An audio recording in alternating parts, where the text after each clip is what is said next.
Inspiration, inspiration. Today we're talking 35mm film, but not as in photography, but as in the movies. And I can remember being younger, looking forward to Tuesdays. Once a week we used to go to the cinemas and being inspired to create by these amazing masterpieces. And the one we're going to look at today is called Chungking Express, and it's a film directed by Wong Kar Wai.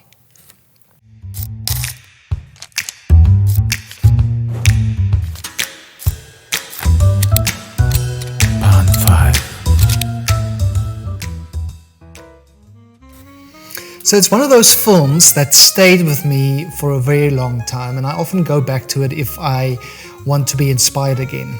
So I lived in Southeast Asia for a couple of years, and this movie was the closest I could get to explaining the culture, the people, and these beautiful big cities and how magical they are.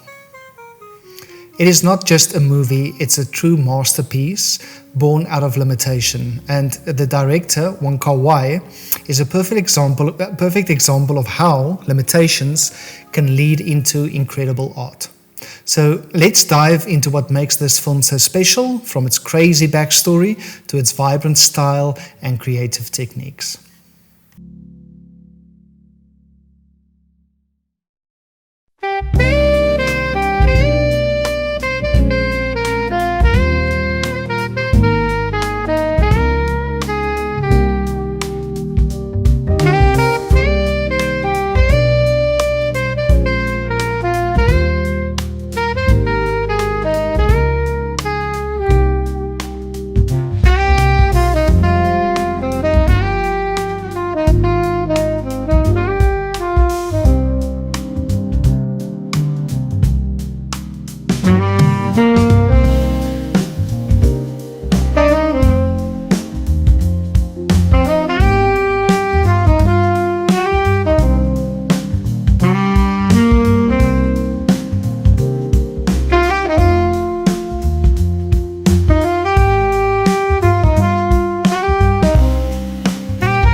So the cool thing about Chungking Express is it was filmed in only 23 days, and 23 days for a movie is almost unheard of.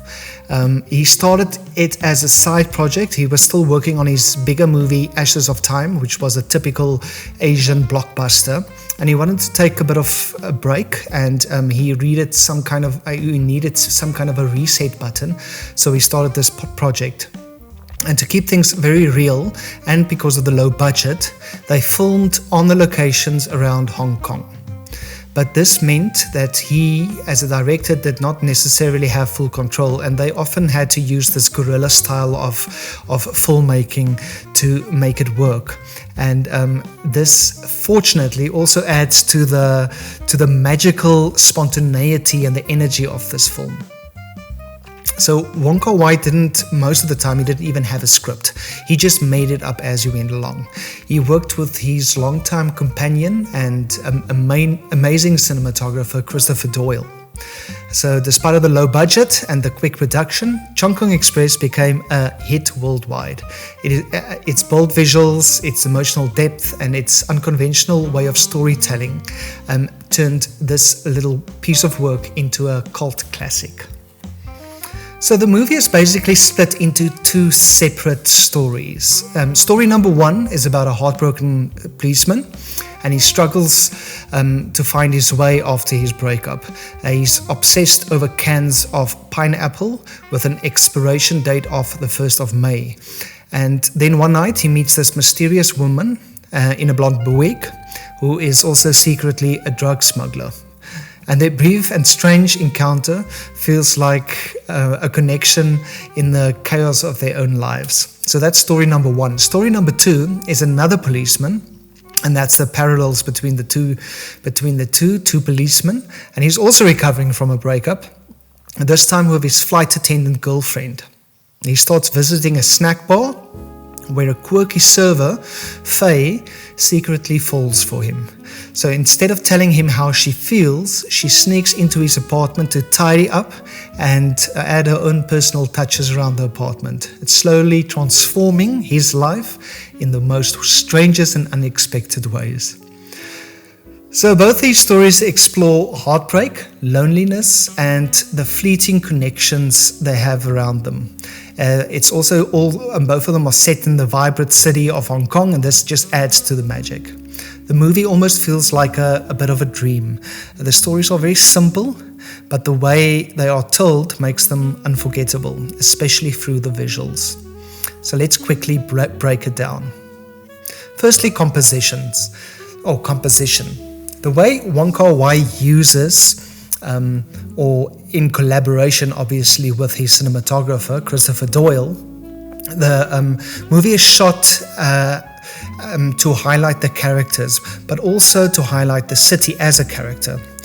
You'll see people framed through windows, doors, reflections, making them feel close, but emotionally distant. He uses a lot of tight shots to create a sense of claustrophobia almost, and then also wider ones where you can see the characters of the characteristics of Hong Kong. And it is amazing to see these lost souls in this big chaotic city. He uses a lot of what I call layering, where he uses aperture to a good effect with a lot of blurs in front and blurs in the back, and then also frame within frames, where he frames the shot within a frame for the specific scene. And then obviously color is a big thing in this movie. It carries all the emotion in the film, and the story uses a lot of warm, rich tones that makes you feel the kind of intense, heavy, heartbreaking feeling. And then that's for the first story, and then for the second story, shifts to cooler blues and greens, which feels calmer but still sad. Neon lights in the city play a huge role, painting the city in its vibrant reds, yellows and blues, and it makes the city feel alive, like I said, like it's almost its own character. And then movement is amazing in this film, especially for the 90s when the movie was made in. So he uses a lot of dreamy slow motion effects, and this is due to a technique that they call step printing. And if you want to do yourself a favor, you can go look at YouTube videos about how you can actually replicate this kind of technique. It's called step printing. So it's where frames overlap to create a blurry, stuttering effect, especially in the scenes where the characters walk through the crowded streets. It's like time is moving forward, but they are emotionally stuck. A lot of handheld shaky camera is also used, and this just adds to the intimacy of the film, making you feel like you are right there with the characters. So watching Chungking Express is like stepping into a daydream. It's less about the plot and more about how it makes you feel.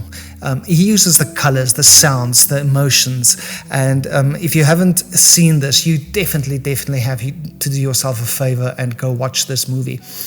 It will definitely be available somewhere, and unfortunately I can't leave a link, but if you just Google the name of the movie and the director, he's done a lot of really nice movies.